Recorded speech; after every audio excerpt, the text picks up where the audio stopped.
I'll guide you through understanding how to secure sensitive apps on your iPhone using native Face ID locking, hiding apps completely, and setting up an automation workaround for older iOS versions.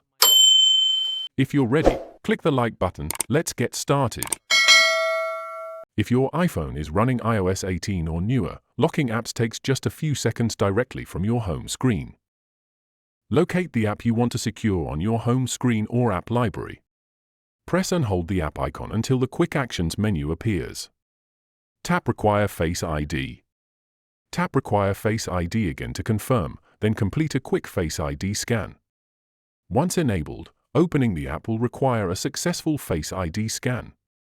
Content and notification previews for that app are also automatically hidden from search and notifications. To hide and lock apps entirely for extra privacy, you can hide supported third-party apps from your home screen completely.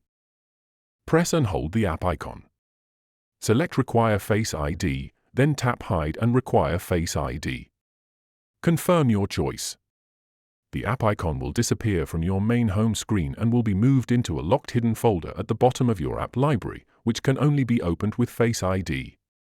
To undo this, long press the locked app icon at any time and select Don't Require Face ID. If you are on iOS 17 or older, you can lock apps automatically using the built-in Shortcuts app. Open the Clock app, tap the Timer tab, and set when timer ends to stop playing. Open the Shortcuts app and tap the Automation tab at the bottom. Tap the plus icon in the top right and select App.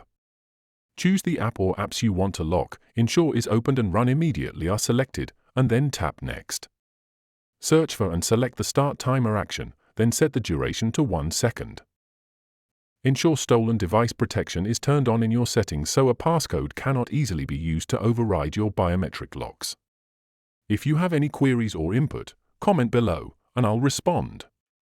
Click this card for a curation of our best video tutorials, and check the description below for more.